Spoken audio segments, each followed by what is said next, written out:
Before dawn, the Longline vessel rests silent in harbor, crew moving like shadows as another high-stakes voyage begins. Inside the wheelhouse, the captain traces paper charts and weather notes, planning a precise route toward rich swordfish grounds. On deck, crewmen walk the length of the rail, checking hauler drums, rollers, and stacked hook bins for any faults. At the bait table, knives flash through thawed squid and mackerel, every circle hook dressed carefully for a clean presentation. Rain gear, gloves, and harnesses are inspected piece by piece, because tonight every man will ride heavy loads in darkness. Lines slip from bollards as the vessel eases away from the pier, city lights shrinking behind a wall of early mist. Out in the channel, stern wash boils tight against the transom while dark swells rise, the harbor finally falling behind. In the wheelhouse glow, analog gauges and pencil marks on a paper log quietly record speed, heading, and start time. On deck, coils of mainline are stacked within easy reach, each tub positioned so the set will run smooth under pressure. At the starboard rail, baited circle hooks are laid out in rhythm, crewmen working wordlessly as open ocean swallows the horizon. As the first buoy drops, the main line hisses over the roller, marking the beginning of a long wall of baited steel. Buoys stream astern in a tight curve, orange domes pulsing against dark water as the vessel settles into its setting rhythm. Below the hull, ranks of baited hooks descend slowly through blue water, vanishing into fading light between surface and unseen depths. The stretched longline hangs in calm mid-water, hooks drifting gently in the current, waiting unseen for movement in the gloom. A massive swordfish materializes from blue haze, bill cutting ahead like a spear as it glides cautiously between scattered baits. Back on the surface, gloved hands feed the last hooks overboard, every motion practiced as swell begins to build around them. Inside, the captain notes time and position in the log, trusting experience more than electronics as the gear soaks in darkness. Far below, a lonely bait spins slowly in the current while small fish flicker past, the larger shapes staying just beyond clarity. Another giant swordfish cruises in from the dark, flanked by remoras, its tall dorsal fins slicing the water like a sail. On deck, crewmen clip bright floats and weights onto the final section, sealing the first set before the long wait begins. At the rail, eyes track the distant float line under fading light, reading tiny shifts in buoy motion for any hidden disturbance. With the sun gone, deck floodlights carve bright lanes across wet steel, crew cleaning bait tables and securing knives for the haul. Deep below, a huge swordfish turns broadside beside the line, its flanks catching stray light as it studies the circling hooks.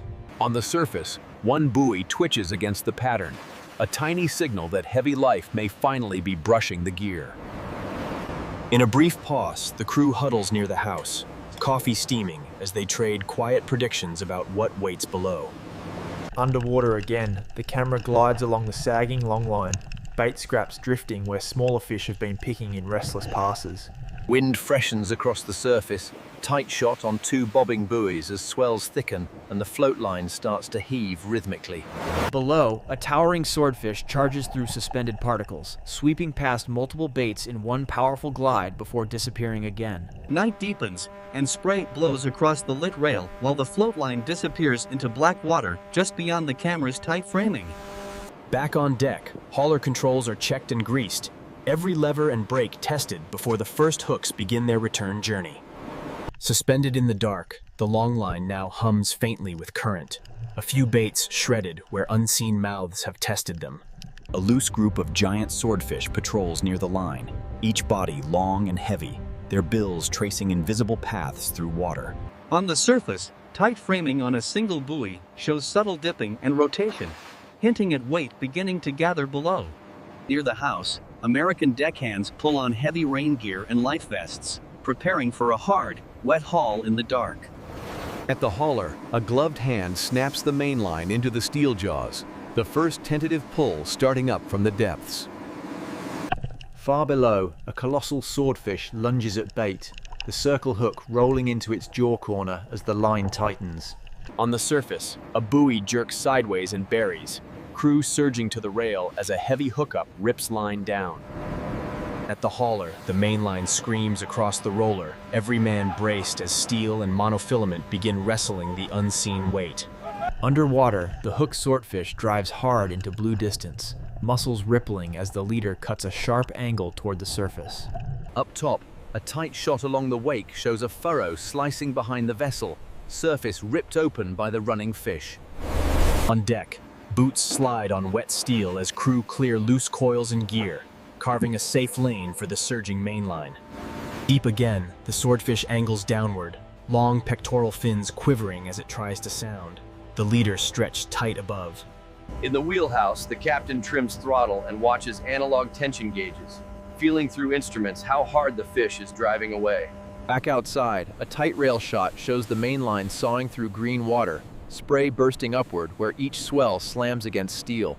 Below, the hook sits cleanly in the swordfish's jaw corner, leader exiting only from its mouth as the fish shakes furiously. On deck, one fisherman readies a tail rope, while another checks the flying gaff, voices steady as they wait for it. At the surface, a tight shot catches the swordfish's tail slashing water beside the hull, froth exploding upward as it circles angrily. In a burst, the giant swordfish erupts from the sea, twisting airborne as the taut leader draws a line toward the vessel. On deck, men shout over engine noise as they claw in slack, using the hauler to turn jumps into slow, grinding gains. Underwater, the swordfish now swims in heavy circles, powerful body slowing as bubbles stream from its flanks and the leader pulls tighter. Back at the hauler, a deckhand eases the brake, watching tension so the lines stay loaded without snapping under each surge.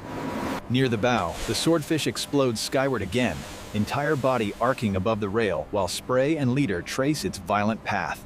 On deck, the crew ride that burst, cranking steadily as the exhausted fish settles into tight circles beside the hull. Underwater, the swordfish now tilts head up, bubbles streaming past its eyes as the leader pulls it reluctantly toward brightening surface light. At the surface, its bill knifes just below the chop near the hull, each shake sending sheets of white water across frame. On deck, fishermen brace at the rail, one ready with a pike pole while another manages leader turns to protect hands. Midship, the swordfish rockets out again, body twisting beside the hull as spray envelops the frame and line thrums under strain. Back on deck, gloved hands strip in leader, bringing the fish's head closer while keeping bills and boots clear of danger. A sudden lunge yanks the bill across the frame, camera catching a flash of flank as the crew holds ground. From the wheelhouse side window, the captain watches chaos along the rail, feeling the whole vessel respond to each violent surge outside. Near the surface, the exhausted swordfish now spirals tighter, each circle shorter as the leader climbs steadily upward. At the rail, a deckhand leans out with the flying gaff ready, tracking silver flashes just under the chop. One clean shot sinks the gaff behind the head, crew hauling until the broad shoulders break clear beside the hull. With a heave, the first swordfish slams onto the deck, tail hammering steel as boots scramble clear of its bill. Gloved hands pin the head while another man straddles the tail, riding each kick until the fight finally slows. A tail rope slides onto the caudal peduncle, knot cinched tight before the circle hook is backed carefully from its jaw. The first fish is dragged into position along the rail, straightened, measured quickly, then left gleaming while hooks resume rising. Far below, another swordfish emerges from darkness, drawn along the line toward fresh bait swinging alone in mid-water. With one decisive sweep, it engulfs the bait, the circle hook pivoting neatly into the jaw corner as the leader straightens. Moments later, that second giant bursts clear of the surface farther astern, a free jump that briefly shows its full length. At the hauler, the second hookup hits harder, mainline cutting deep grooves in wet gloves as men lean back together. Below, the new fish drives deep then swings upward, tracing violent arcs that twist the leader around its powerful shoulders. At the surface, its tail throws sheets of water against the hull, each slap echoing across steel and through the men's hands. When the second swordfish finally hits the deck, it thrashes so violently that gear skids and men dive aside, laughing nervously. Together they subdue it, securing tail rope and head before eating the hook free, and leaving two giants stretched gleaming along the rail. The hauler keeps turning, bringing long stretches of empty hooks. Then a third swordfish hanging headfirst, body heavy in the lift. This one never jumps, grinding stubbornly instead, tail beating just out of sight as the crew muscles it steadily closer. On deck it surges again, slamming tail against tubs and rails, another brutal reminder that steel decks are still part of the ocean. Soon 3 swordfish lie side by side, tagged, straightened and cooling under a light wash, as the last hooks clatter past empty. With the gear aboard, men coil the last of the main line, stacking tubs carefully while dawn color just begins to touch the sky. Below deck, a chilled hold door swings open, cold air rolling out over steel steps as the first fish is guided inside. On the hold floor, bodies are laid in alternating directions, maximizing space while keeping each swordfish straight and supported along its length.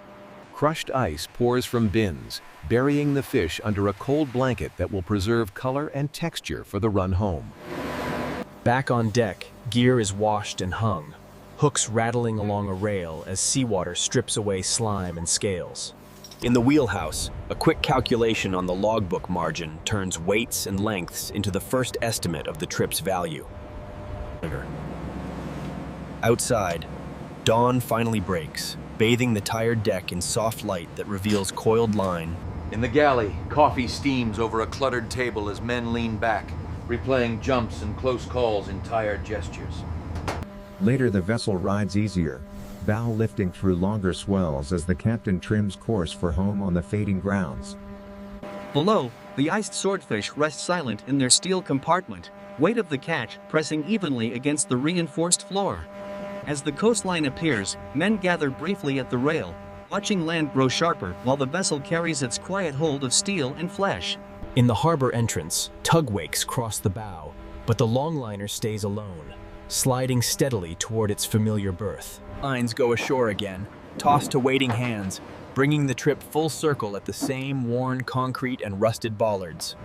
Hatch covers lift once more, cold steam spilling over the rail as the iced swordfish are prepared for the dockside transfer. Each fish is hoisted out with a simple beam and hook, swung over the rail and lowered gently onto the waiting deck dollies. On the pier, a simple scale records each weight, numbers penciled quickly into a notebook instead of flashing across digital screens. Soon a neat row of swordfish lines the pier, heads one way, tails the other, ready for trucks and distant markets. Forklifts stay away from the flesh itself, lifting only pallets as men hand-stack fish carefully to avoid bruising thick, valuable muscle.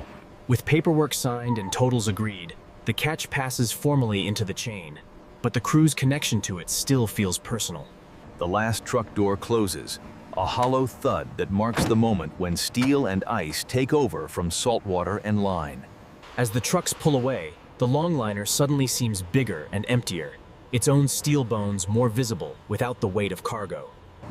On deck again, a handful of swordfish remains laid out just for the crew, a separate row reserved from the sail.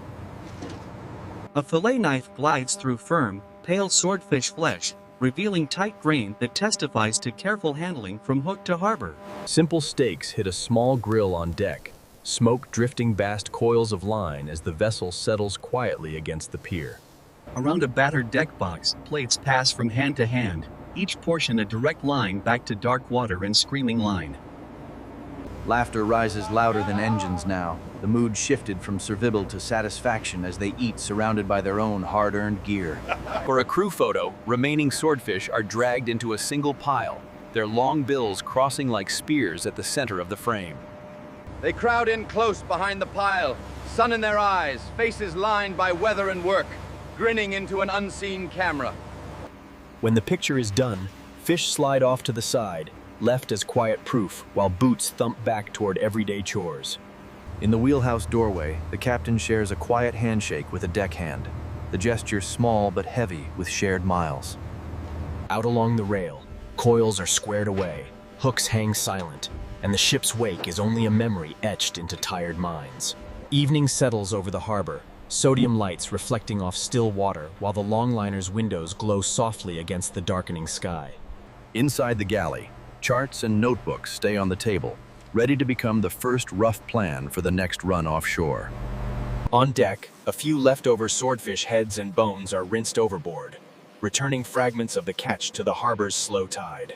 Gear shines under fresh water, steel bright again after salt and strain, ready to face another round of pressure and uncertainty. In the quiet after work, one man leans alone on the rail, watching small harbor ripples instead of open ocean swell. The sounds now are simple. Dock lines creaking, water tapping steel, a faint clatter from hooks swaying lightly in the breeze. Inside the bunks, boots and gear pile in the corner while heavy sleep finally erases the night's line burns and near misses.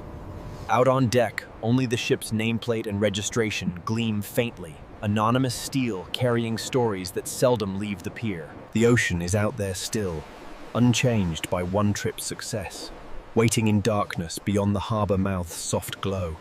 For this crew, the memory of leaping swordfish and shaking steel will linger, even as another season waits offshore.